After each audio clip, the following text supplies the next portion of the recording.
Olá, pessoal! Como vocês estão? Tudo bem? É uma honra novamente estar falando com vocês aqui no novo episódio do FloraCast. E hoje nós estamos com uma convidada muito especial. Eu já a conheço de algum tempo, né? Eu já fiz uma palestra também junto com a Sargento Marina Monteiro. Muito obrigada por ter vindo. Obrigada, eu agradeço o convite. Sempre muito importante fortalecer o viés feminino do combate à violência doméstica. Muito bem. E eu vou dar uma paradinha aqui para falar um pouquinho, vamos no nosso break, né? Falar sobre o consórcio. E eu vou dizer para você por que eu trabalho com consórcio. Porque não tem juros, pode realizar os sonhos de várias formas. Você, mulher, por exemplo, quer fazer uma cirurgia plástica, quer comprar sua casa, trocar o seu carro. E uma coisa importantíssima, 10% do que for vendido através aqui do podcast vai para ajudar mulheres. Então, eu já ajudo mulheres de maneira financeira e de outras formas também. E agora ainda mais. Então, por favor, entre em contato com o telefone 419-9613-2818. Eu espero por você.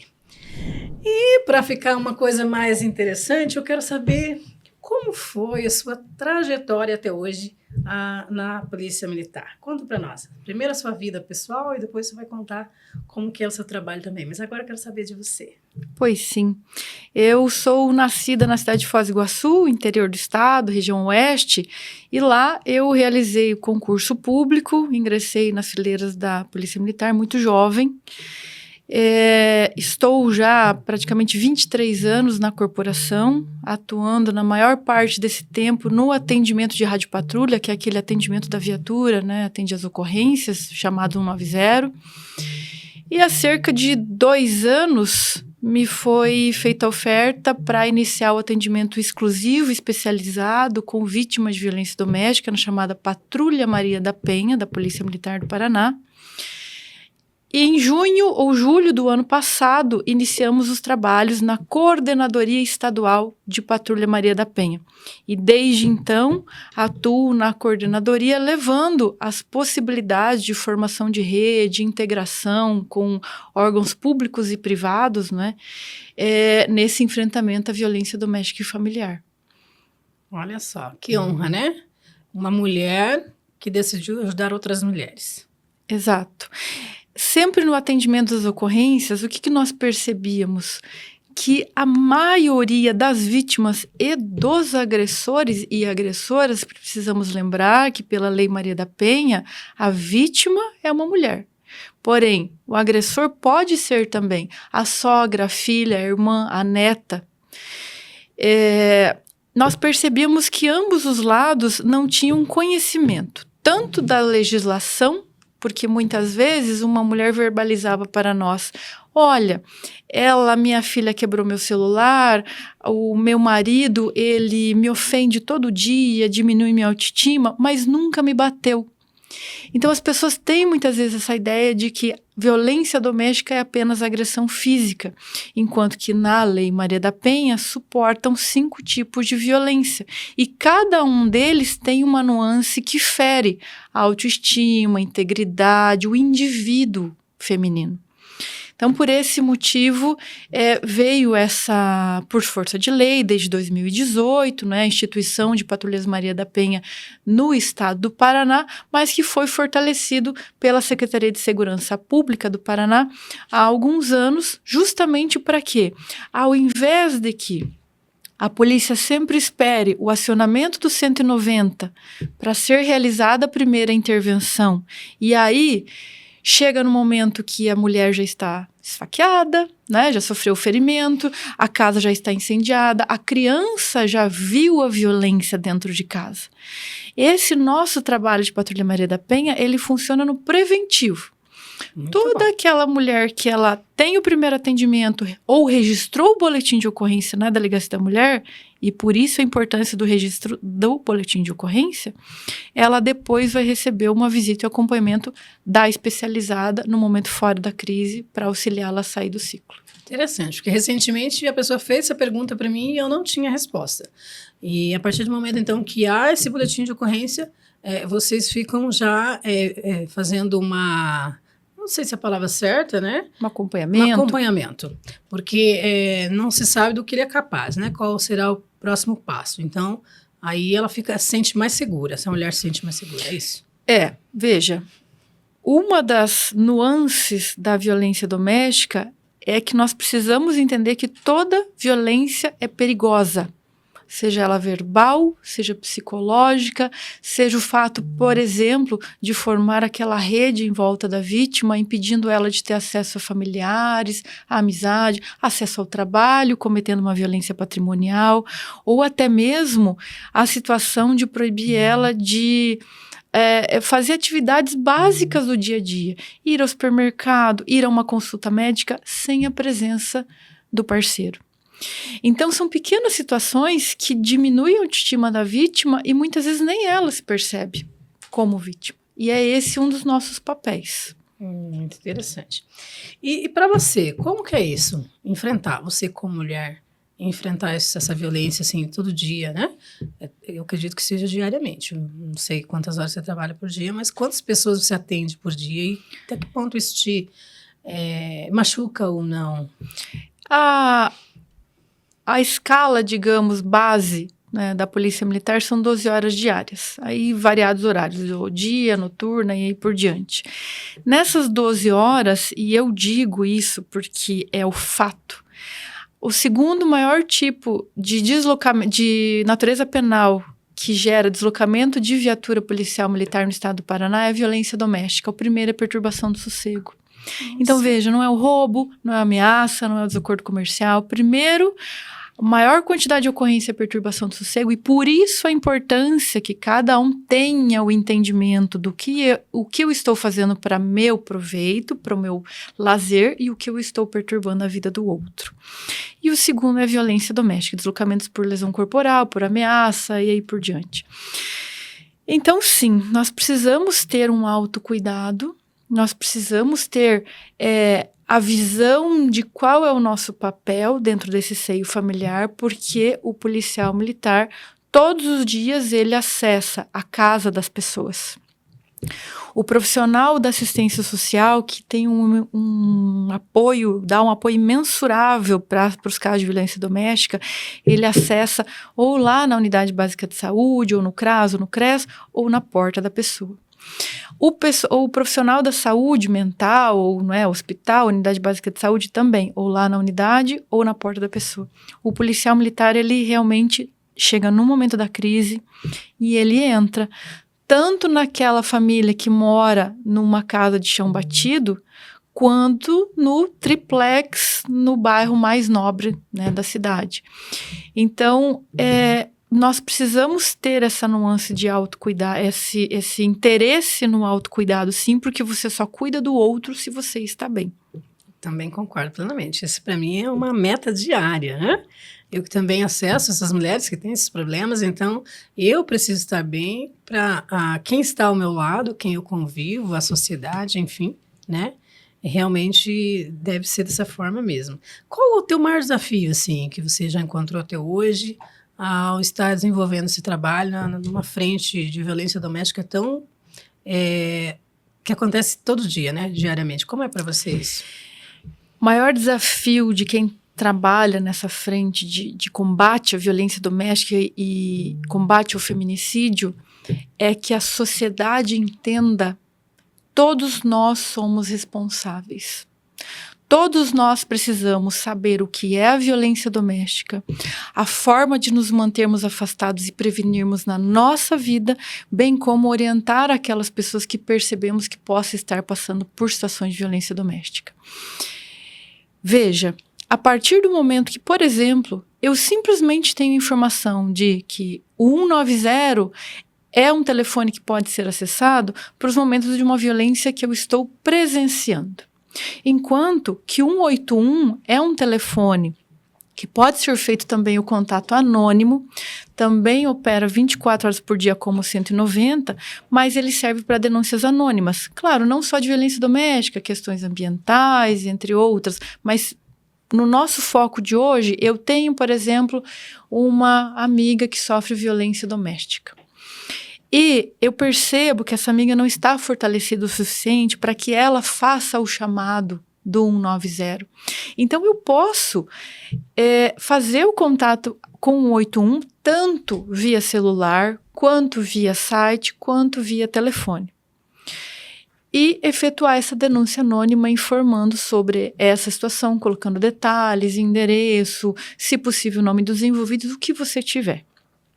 Com isso, eu já gero uma visita da Patrulha Maria da Penha, que é o pessoal especializado da Polícia Militar para esse combate, Sim. e eles vão até lá e fazer orientação. Ah, mas com isso eu não posso gerar, de repente, um mal-estar com a família, não é? Porque, de repente, vai ter uma Polícia Militar batendo na porta e o agressor vai ficar, de repente, nervoso. Justamente esse atendimento é especializado porque o entendimento da Patrulha Maria da Penha, dos policiais integrantes da Patrulha Maria da Penha, é que nós estamos lá para atender a sociedade. E a sociedade é a vítima e é o autor.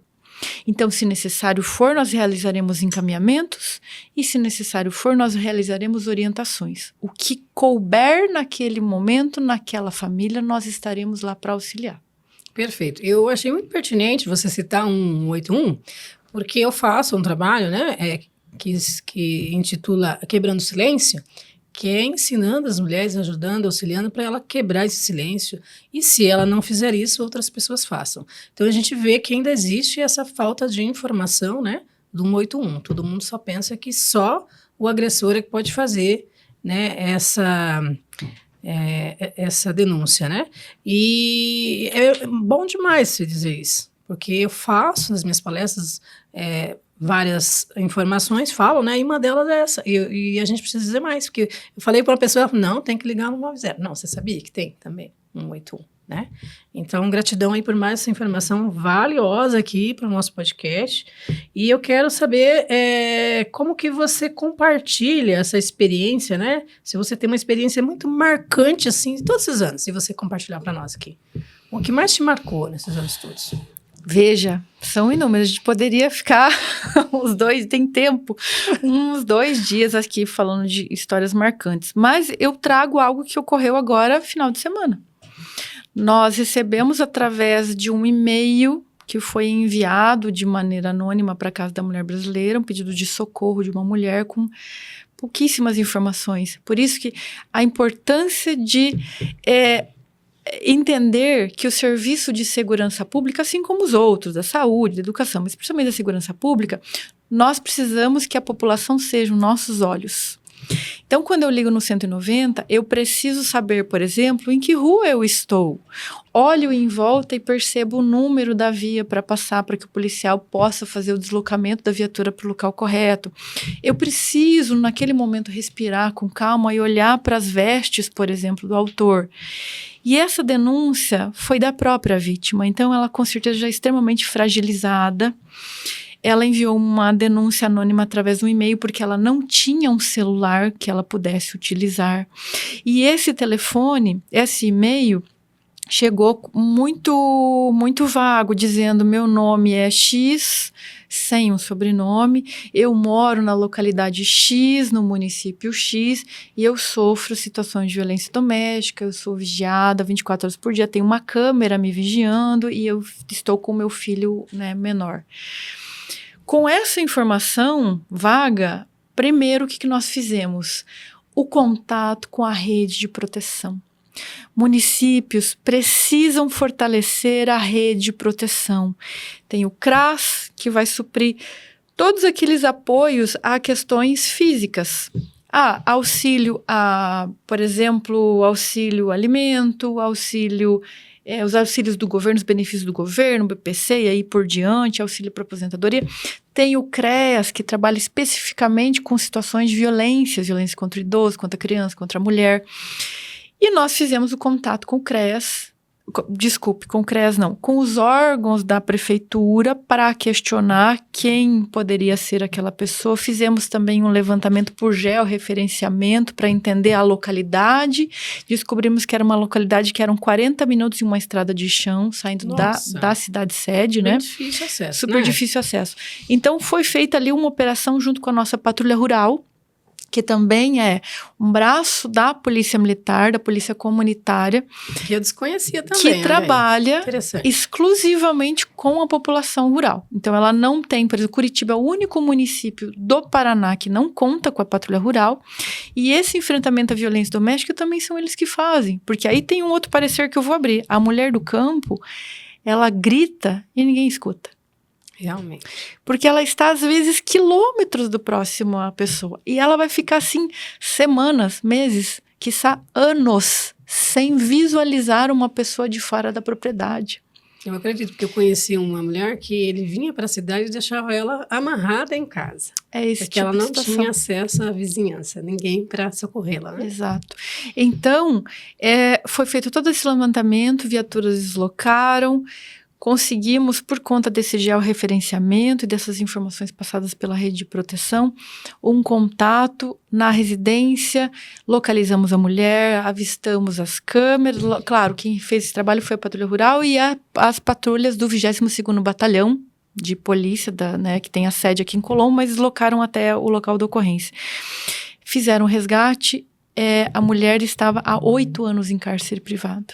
E era justamente essa questão de que qualquer tipo de interação social que ela fazia era sempre com a presença do agressor. Ele não permitia que ela respirasse, que ela tivesse qualquer contato. Em nenhum momento ela ficava sozinha. Quando ficava, era dentro de casa com as câmeras visualizando qualquer movimentação.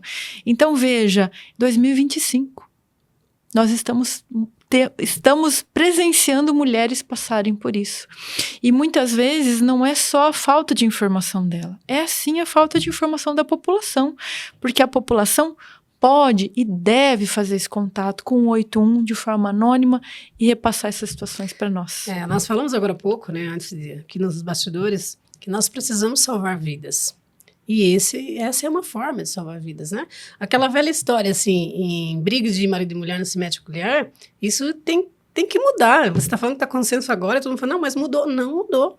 Está ocorrendo ainda. E nós precisamos, sim, falar, precisamos, sim, denunciar para salvar uma vida. Sim, nós estamos, junto com o mundo, na verdade, nos objetivos sustentáveis do desenvolvimento sustentável, um deles é a diminuição das situações de morte violentas, inclusive diminuição de 1/3 dos casos de feminicídio. Está lá citado. Porém, a nossa realidade é bem diferente disso. Nós não estamos diminuindo, porém, nós diminuímos nas cidades maiores, nas quais nós tivemos as palestras de combate à violência doméstica, feitas tanto pela Polícia Civil, pela Polícia Militar. As guardas municipais também fazem um trabalho fantástico em muitos municípios do estado do Paraná, inclusive aqui na capital já há 10 anos ou mais. E as pessoas atingidas por essa palestra, elas passam a ser conhecedoras do que é a violência doméstica, as formas de prevenir, as formas de acessar o socorro ou a denúncia.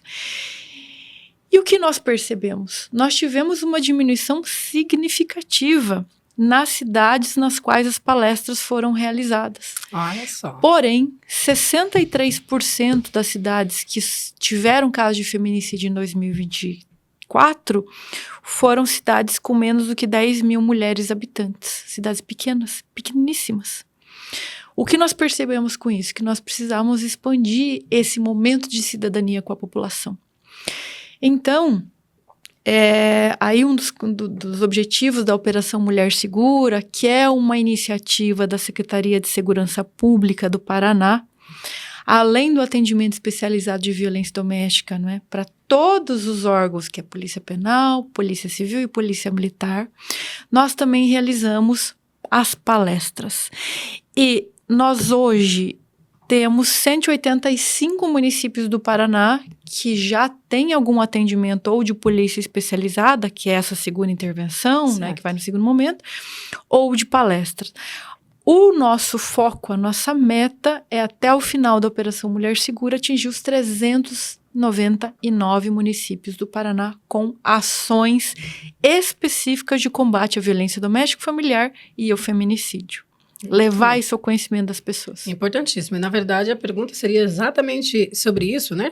Qual a sua opinião em relação à capacitação, né, que tem acontecido aí dentro da Polícia Militar para esse enfrentamento, né? Em casos como esse que você citou aí, que imagina 8 anos uma mulher, né?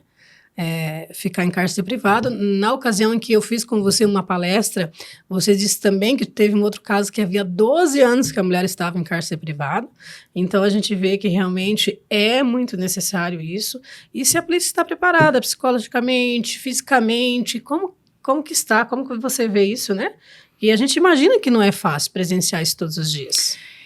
Super pertinente essa sua pergunta. Nós tivemos agora, 11, 12 e 13 de março, um nivelamento de instrutores de prevenção à violência doméstica que comportou 130 policiais dos 42 batalhões operacionais do Paraná, mais efetivo do Copom, que é a nossa central de operações, que faz o atendimento do 190, centralizado aqui, e mais profissional do batalhão de patrulha escolar comunitária.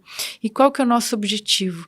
Que esses policiais tivessem o conhecimento das últimas atualizações, super atualizações, tanto legislação quanto as nossas diretrizes, que estão constantemente modificando, com esse entendimento de que para combater a violência doméstica, eu tenho que ter os olhos da vítima e os olhos do autor.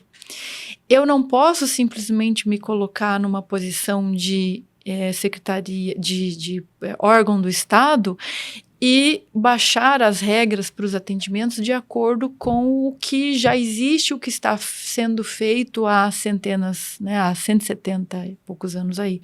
Eu preciso ter esse viés de que o que a população precisa agora. Por isso que nós realizamos esse nivelamento para os 130 policiais que já estão, nesse momento, levando ao conhecimento dos policiais das suas unidades, tanto em palestras quanto no acompanhamento dos atendimentos diários, e também para fazer esse acesso maior à população.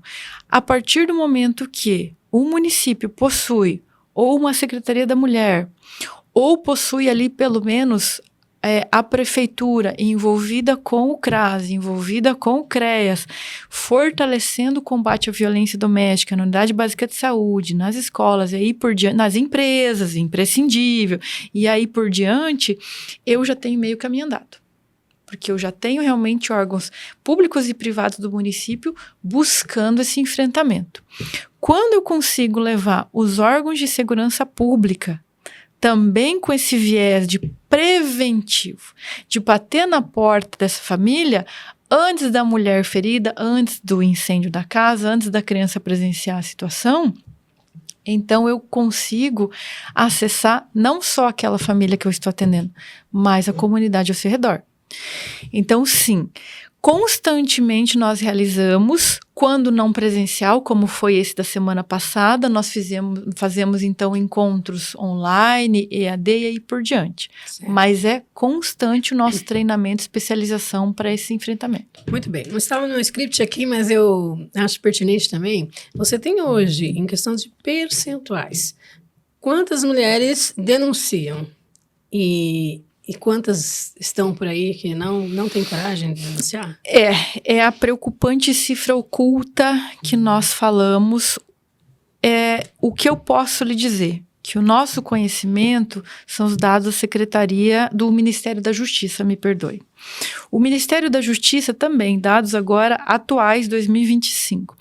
Até então, nós entendíamos que a cada 5 mulheres nascidas, vivas, uma delas, com toda certeza, estava sofrendo ou sofreria violência doméstica. Mas esse dado aqui, infelizmente, é um dado que tem muita cifra oculta, dificultando a realidade dele. Porque a todo momento chega na unidade básica de saúde uma mulher mal, porque não conseguiu hoje desempenhar alguma função, ou que está com a hipertensão nas alturas, né? Tem ali alguma síndrome comportamental que acaba se refletindo no físico. Tem uma mulher chegando no pronto-socorro com o braço quebrado, dizendo que se embolou no tapete na sala, bateu no sofá e com isso quebrou, que escorregou no banheiro e com isso gerou um corte, né? O box quebrou, cortou as minhas costas e olha, agora eu vou ficar com uma dificuldade às vezes de locomoção. A cada momento, em torno de a cada 2 minutos, chega uma mulher dessa em algum serviço de saúde que sofreu violência doméstica, mas não está preparada e fortalecida para combater. O que nós temos hoje é que a cada 5 mulheres, 2 estão sofrendo, já sofreram violência doméstica. Em relação ao feminicídio, isso dizendo de Paraná, que nós estamos aí entre 3º e 4º nível Brasil em quantidade de feminicídios ocorridos. De todas as mulheres que sofreram feminicídio no ano passado, em torno de 90% nunca realizou sequer boletim de ocorrência. Nossa, é um índice altíssimo. Nem ligou para o 190, nem foi até a delegacia de polícia registrar esse boletim, nem acessou a delegacia eletrônica, porque a vítima de violência doméstica pode acessar a delegacia eletrônica e realizar o boletim de ocorrência através da internet. Ele vai ser avaliado e aí iniciam os atendimentos. E desses 90% de mulheres que estão mortas, não é? Que nunca tiveram contato, com certeza, a maioria delas tinha alguma vizinha que presenciava, tinha alguma parente que presenciava, alguma colega de trabalho que presenciava, mas também por não saber, não pôde auxiliar. Então, o que eu digo, precisamos noticiar essas possibilidades, tanto delegacia eletrônica, é só digitar no Google, Delegacia Eletrônica Paraná, já vai abrir a possibilidade, e por mais que você não está passando, nunca passou por situação de violência doméstica, bata lá no Google, Delegacia Eletrônica Paraná, 181, entenda como funciona a ferramenta, para poder passar para a pessoa. Lembrando que se é algo que está acontecendo nesse momento, o telefone de emergência é 190. Também, a situação de que a partir do momento que essas mulheres que sofreram feminicídio pediram medida protetiva, elas passaram a ter um acompanhamento diferenciado. E das mulheres que o ano passado sofreram feminicídio, cerca de 2-3% delas tinham medida protetiva de urgência. É isso que é assustador, né? As pessoas falam, mas eu vou fazer o boletim por quê? Para quê? Se eu não tenho realmente depois a certeza de que eu vou continuar viva, né? O que nós precisamos entender como população? A partir do momento que existe uma demanda do povo, criam-se as políticas públicas. Dessas 90%, mais de 90% mulheres que nunca tiveram um boletim de ocorrência sequer, muitas vezes em um município pequeno, eu não tinha como imaginar, né, quando nós estamos fazendo a gestão de efetivo, por exemplo, das ações, das palestras, eu não tinha como imaginar que lá naquela localidade estaria havendo uma situação de violência doméstica que precisava de atenção. Se eu tenho um boletim de ocorrência, eu consigo. Entendi. O mesmo vale para o roubo, para o furto. Por que do boletim de ocorrência? Para que eu possa abrir os olhos dos órgãos de gestão que naquela localidade a população precisa de auxílio. Perfeito. Você tem já o índice, já vê a necessidade e vai já atender, né? Essa prevenção sempre é importante, né? Porque o boletim de ocorrência é justamente para essa prevenção. Caso ocorra, já sabe quem é, né? Se é o ex-marido, se é o irmão, se é o pai, enfim. Isso é realmente muito necessário. E você, mulher, que está vendo agora aqui, essa entrevista é muito importante. Salvar vidas, seja a sua própria vida, seja da sua filha, né, da sua família, da sua vizinha. Mas se você não tinha essa informação agora, está muito claro aqui pela Sargento Monteiro, né, que é possível e de que forma que é possível. E eu quero aproveitar mais um breakzinho aqui para a gente falar também sobre os seus sonhos. E você já passou dificuldade, já superou a violência doméstica como eu, é sobrevivente e está refazendo a sua vida aí, precisa de um consórcio. Você vai falar comigo no 99613-2818, o DDD é Curitiba 41, para você realizar o seu sonho, fazer a sua plástica, comprar o seu carro novo, trocar o seu carro, comprar o seu imóvel, enfim, eu não sei qual é o seu sonho, mas você vai falar para mim e eu vou te ajudar a realizar. Tá? Conte comigo, é sem juros, né? Não é como você financiar lá o seu carro, você paga 2, 3 carros, é totalmente diferente, então aguarde seu contato para a gente se falar. E continuando aqui, você já me disse, né, sobre vários temas aí, mas eu quero pegar um gancho, né, de um deles aqui, para você destacar realmente quais são as principais discussões hoje sobre prevenção e combate à violência doméstica que você ainda não falou aqui. Tem algo que você não tenha falado ainda? Bom, algo imprescindível é conhecer o ciclo da violência doméstica. 100% das vítimas verbaliza em algum momento do atendimento, mas ele é um homem tão bom, mas ele é um filho tão querido, na verdade, o problema são as drogas, o problema é o álcool, o problema é que é uma pessoa nervosa. Ah, mas na verdade a minha sogra é uma pessoa fantástica, o problema é que às vezes a gente se desentende e com isso ela me causa todo esse transtorno, toda essa violência. Com o entendimento do ciclo da violência doméstica, o autor passa a entender que ele não precisa responder de forma agressiva. E muitas vezes, e por que eu insisto no autor? Porque muitas vezes ele é uma pessoa também que veio ferida das vivências de educação familiar, das vivências de outros relacionamentos, e ele não sabe se portar de uma outra maneira. Ele não conseguiu entender que a agressividade, que a violência, com a diminuição da autoestima da outra pessoa, não é uma necessidade, é uma escolha. Ele está escolhendo agredir a outra pessoa. Então, quando o autor entende o ciclo da violência doméstica, que ele vai ser, no início, a lua de mel, todo relacionamento começa perfeito, todas as pessoas começam o relacionamento sem pensar em terminar. Todo mundo quer começar para ficar para sempre. Só que aí começa um aumento de tensão. Às vezes é uma porta batida com força, às vezes é uma cara feia quando vai buscar no trabalho, às vezes é essa questão de ficar questionando todo o tempo por que a pessoa precisa ter contato com o parente, contato com a amiga. Por que você quer trabalhar? Você não precisa. Sem perceber que isso está diminuindo a autoestima da vítima. Até culminar numa agressão, até culminar num celular quebrado, numa roupa rasgada, num documento escondido, numa proibição de sair de dentro de casa. E aí, prontamente, muitas vezes, logo depois do tapa, vem novamente a primeira fase do ciclo, que é a reconciliação. É a lua de mel, a famosa lua de mel? Me perdoe, você é a mulher da minha vida. Mãezinha querida, eu nunca mais farei isso contigo. E isso faz com que traga a sensação para a vítima de que, ai, que bom, ele esqueceu. Não vai acontecer novamente, é isso? Minha filha se acalmou, então isso não acontecerá novamente. E a vítima não percebe que é cíclico. Esse é o entendimento que vem lá do final dos anos 70, de uma psicóloga fantástica, Lenore Walker, uma norte-americana que fez o primeiro centro de atenção à mulher vítima de violência doméstica do mundo. Olha que incrível. E a Lenore percebeu, já com décadas de experiência em terapias comportamentais, não é, entre casais, percebeu que você poderia até prever as situações de violência dentro de um relacionamento, entendendo o ciclo da violência doméstica. Quando a vítima entende o ciclo, ela começa a entender que quando aumenta a tensão, ou eu começo a me posicionar de que não, comigo não, olha o seu comportamento, ou realmente percebendo que não tem como quebrar o ciclo, ela tem forças para se afastar daquele agressor, daquela agressora. E o agressor da mesma forma. Entendendo o ciclo, ele percebe, não é a outra pessoa.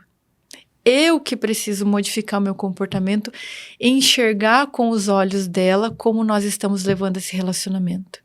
E principalmente, existe pelo Tribunal de Justiça algo interessante chamado grupo reflexivo. Muitas vezes sai na medida protetiva a indicação para que o autor vá participar de grupos reflexivos. Hoje são 167 ocorrendo no Paraná inteiro. Olha só que informação maravilhosa que eu desconhecia também, e viu? Muitas comarcas, porque ele sempre está ligado com a Promotoria de Justiça, com o Tribunal de Justiça. E muitas dessas comarcas não têm apenas o grupo reflexivo para o autor. Por exemplo, em Antonina, nós temos o grupo reflexivo também para as vítimas. Olha que interessante. E é super pertinente essa busca pela saúde mental. Porque algo na sua vivência, nos relacionamentos passados, na sua educação familiar, mostrou que aquilo era um caminho possível. Viver com violência era um caminho possível. E não. Todos nós merecemos paz de espírito. Então, para nós, assim, o entendimento da população que é o ciclo da violência doméstica é imprescindível. Eu creio, como eu passei, né, sou sobrevivente de feminicídio, a gente tem que tomar essa decisão, independente de quem a gente acha que vai atrapalhar, né?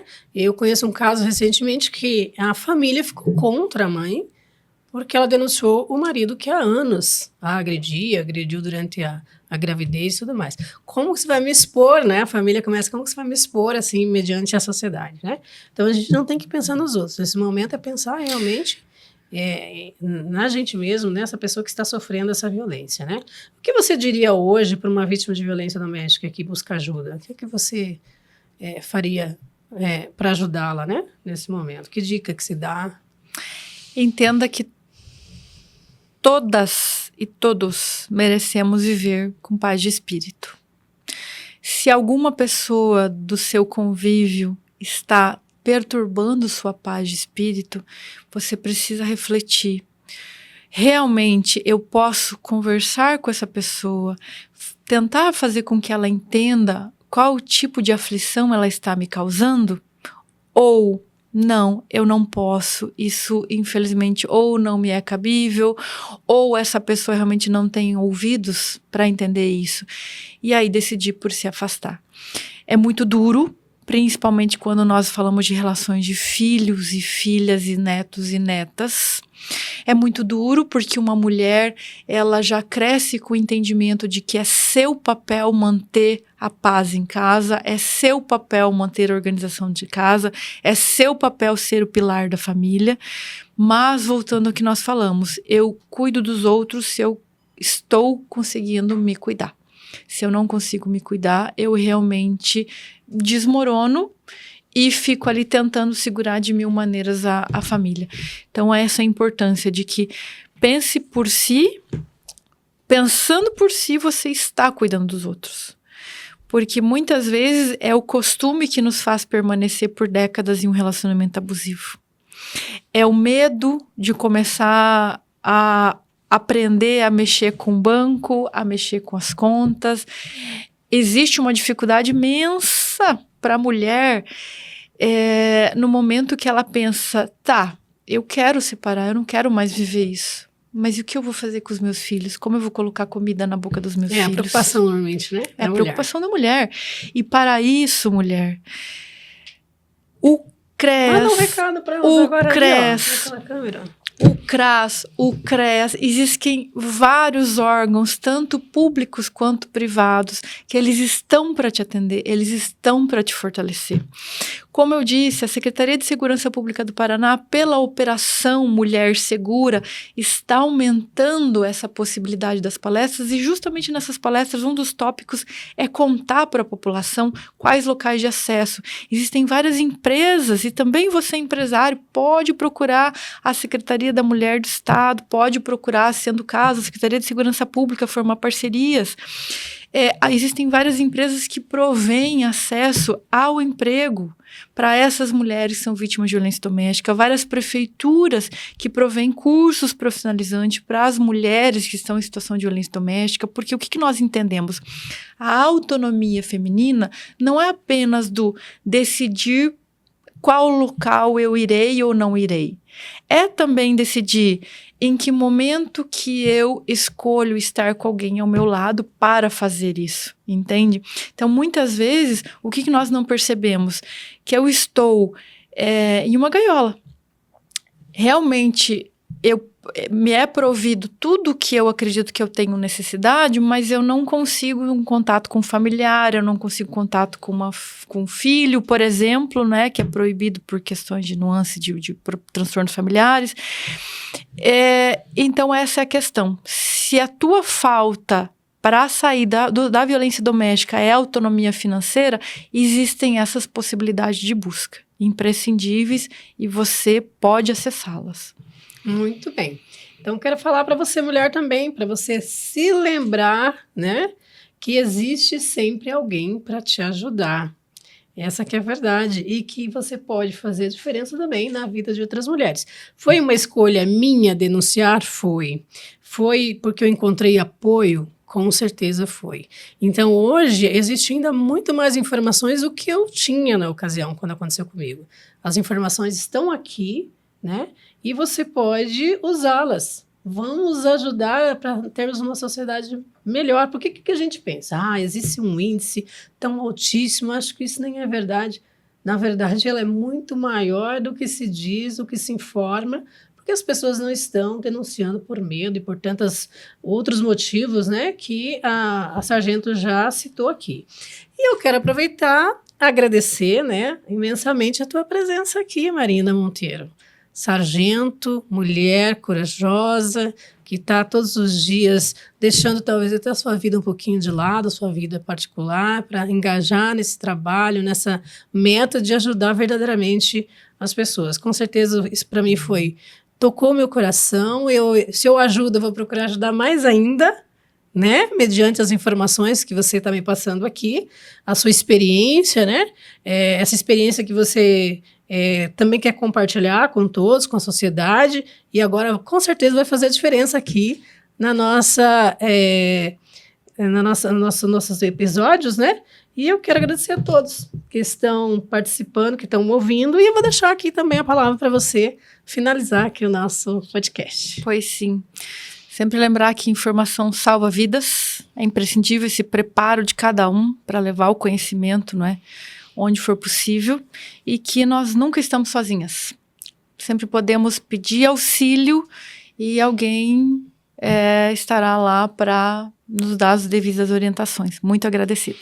Agradecida, e com certeza o nosso estado agradece, a nossa cidade, as nossas mulheres, por ter você aí nos ajudando e salvando vidas também. Gratidão.